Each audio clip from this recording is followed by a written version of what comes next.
Good morning, students. Welcome back to the third part of the explanation of the lesson 13, the river bank. So, I hope all of you have found the things that Mole sees in the meadow while he was walking. In the last paragraph, there it is there. I suppose all of you have got it, and so I'm not going to repeat it. See that those of you who have not found, please read and find out what are the things that you have. You have to make a list. What are the things Mole saw in the meadow? We'll go further. So he was already enjoying people working. That according to him, he says it is not that spending the holiday, it is not that simply sit and rest, but see others how they are working. That is according to him the resting holiday. We'll go for the page 106 and 107. He thought his happiness was complete when, as he meandered aimlessly along, suddenly he stood by the edge of a full-fed river. So, meandered means wandered around. As he was going around, he said his happiness is complete. And aimlessly along, and he was just aimlessly without anywhere. He had not aim anywhere to reach there, so he was just walking.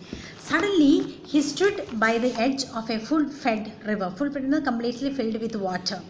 Never in his life had he seen a river before this sleek, sinuous, full-bodied animal chasing and chuckling, gripping things with a gurgle and leaving them with a laugh, to fling itself on fresh playmates that shook themselves free and were caught and held again. So he was moving with the bends and curves. So he was roaming about, and he reached suddenly in front of a full-fed river. Fed river means completely filled with water, and he also witnessed so many animals and playing inside, drinking water, other wood floating, ducks and other birds enjoying playing. All these scenes he saw there with their playmates playing and shaking, roaming about with the freedom. And were caught and held again, means they were playing among themselves. So for him it was a very big surprise. Suddenly he saw it. All was a shake and a shiver, glints and gleams and sparkles, rustle and swirl, chatter and bubble. He was just observing. He said all these are a shake and a shiver, means just shaking, shivering, glints. Glints are quick flashes of light. Just water comes and the sunlight comes. All these things he was having the gleams of sparkles coming in. So everything he was just enjoying. Chatter and bubble, talking, bubbling, water, and when they were jumping inside, the water was bubbling up, all this. The mole was fascinated. He was very much interested now. By the side of the river, he trotted. He sat down there. And when tried at last, he sat on the bank, tired. Not tired. As he was near the riverside, he was walking up and down, just having a walking. Trotted means like walking up and down, to and fro. And when tired, then last he got tired, that time he sat on the bank of that river. While the river still chattered on to him.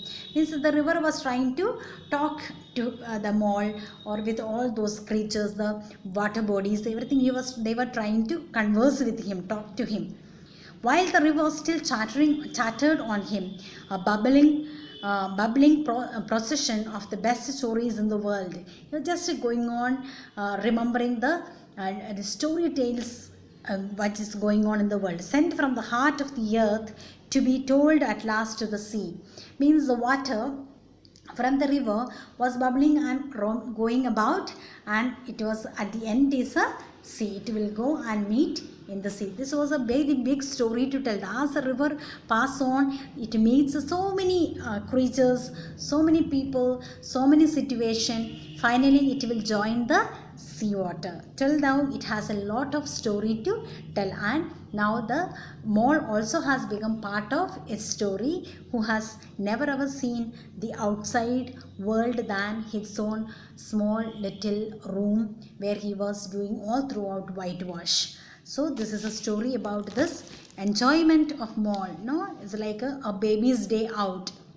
A small little baby. There's a movie, A Baby's Day Out. All the time remaining inside, then baby wanted to go out, and one day it goes out and what trouble. The same way, when we compare the small, a small little creature coming out from his situation, wanting to come out and have a different view about the situation, different look out for the things, so that he can be also a different, want to enjoy. All of a sudden he threw the whitewash brush, everything, and he told yes. He just picked up and he went out of the his own small little this thing, and got into the tunnel and came out, and he saw the world he has never ever seen. So it was strange for him. Even the noise of the birds was so much, because he has never ever heard before. It was just his feeble voice, very slow. But when he saw openly, he understood the world little what he was staying is not exactly the world he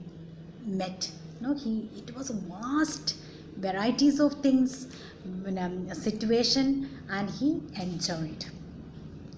So it is taken from The Wind and the Willows of Kenneth Grahame.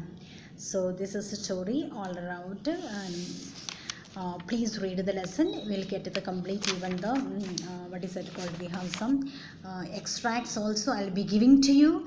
Please read and try to understand many times. It is just an enjoyment of the mole, but it is at the same time it teaches us also. Sometimes we too, nowadays we remain at home, we feel like going out, but the situation is different, so we can't go.